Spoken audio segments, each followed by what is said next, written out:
শুভরাত বন্ধুরা। রাত এখন ঠিক 2:15। বাহিরে আকাশে ভেঙে বৃষ্টি নামছে।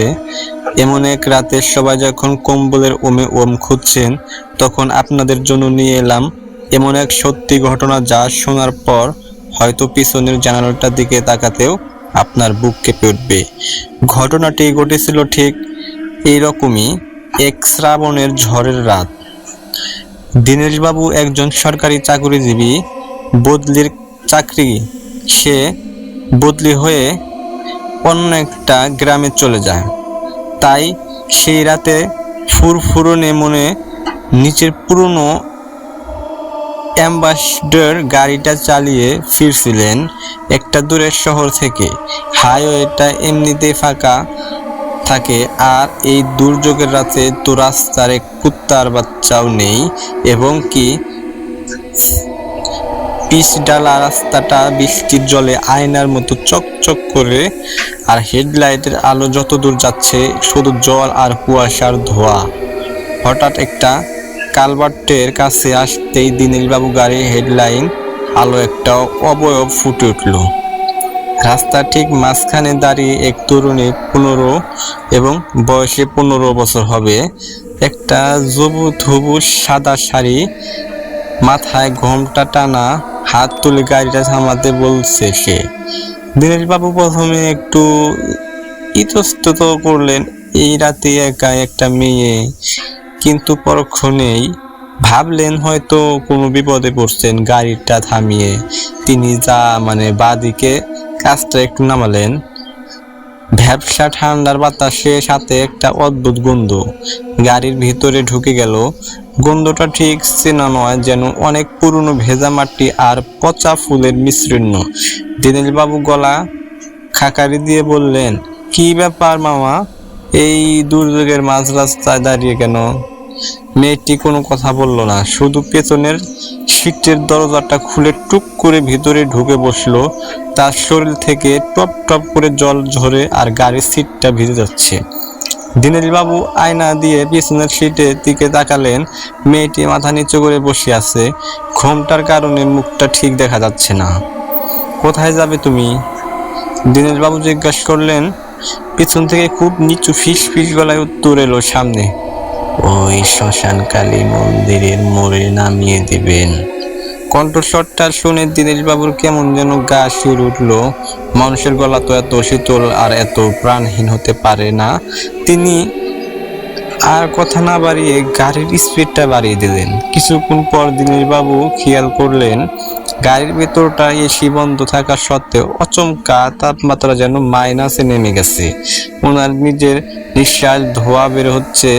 পেছনের সিট থেকে সেই পচা মাটির গন্ধ এখন তীব্র থেকে তীব্রতর হচ্ছে, যেন কোনো মরা পচা গন্ধ। তিনি নিজেকে শান্ত করার জন্য গাড়ির রেডিওটা অন করলেন। রেডিওটা কাজ করছে না। দীনেশবাবু বুকের ভেতরটা এবার টিপ টিপ করতে লাগলো।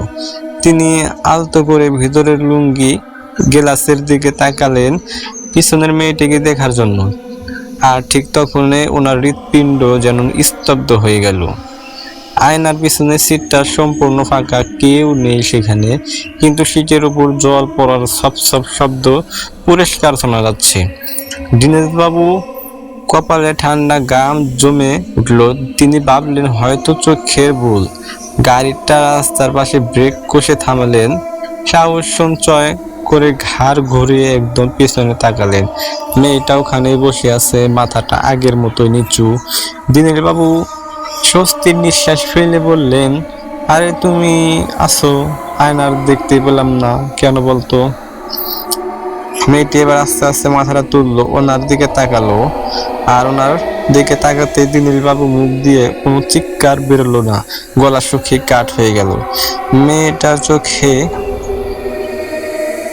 মেয়েটির কোনো চোখ নেই, দুটো চোখের কোটর থেকে কুচকুচে কালো রক্ত গড়িয়ে পড়ছে গাল বেয়ে, আর তার চামড়াটা ফ্যাকাশে সাদা জায়গায় জায়গায় পচে খসে পড়ছে। মেয়েটি তার সেই বিভৎস মুখটা নিয়ে দীনেশবাবুর দিকে তাকিয়ে এক চিলতে হাসলো।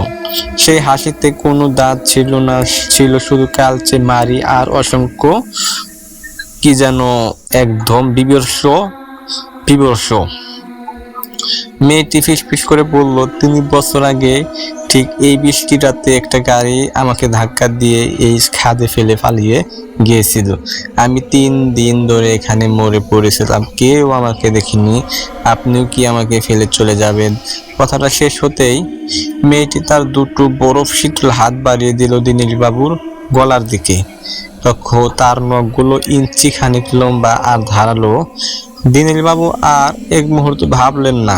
গাড়ি দরজা ধাক্কা দিয়ে খুলে তিনি অন্ধকারের মতো বৃষ্টি আর কাদার মধ্যে দৌড়াতে লাগলেন। পিছনে গাড়িটা স্টার্ট অবস্থায় পড়ে রইল। তিনি পিছনে তাকাতে সাহস পাননি। দৌড়াতে দৌড়াতে যখন তিনি জ্ঞান হারান তখন ভোর হয়ে গেছে। পরের দিন সকালে স্থানীয় লোকজন দিনেশবাবুকে রাস্তা ধরে অচেতন অবস্থায় উদ্ধার করে। কিন্তু অদ্ভুত ব্যাপার কি জানেন বন্ধুরা, পুলিশ যখন ওনার গাড়ির উদ্ধার করতে আহে তখন তারা কালভার্টের নিচে খাদে গাড়িটাকে উল্টে পড়ে থাকতে দেখে। ডাক্তারের মতে দিনেশবাবু যখন গাড়ি চালাচ্ছিলেন তখন ওনার হার্ট অ্যাটাক হয় এবং গাড়িটি খাদে পড়ে যায়। তিনি নাকি কালভার্ট পার হতেই পারেননি। তাহলে দিনেশবাবু রাতে কার সাথে কথা বলছিলেন? কি ওনার গাড়ির পেছনে সিটে বসছিলেন? আর দিনেশবাবু নিজেই বা কিভাবে গাড়ি থেকে মাইল খানেক দূরে অক্ষত অবস্থায় উদ্ধার হলেন? উত্তরটা আজও মেলেনি। জানালাটা ভালো করে বন্ধ করে আপনাদের একটু দেখে নিন, কারণ এমন বৃষ্টিটাতে ঘরের কোণে কে অত পেতে বসে আছে বলা যায় না, তা কে বলতে পারেন না। ভালো থাকুন, সাবধান থাকুন, শুভরাত্রি।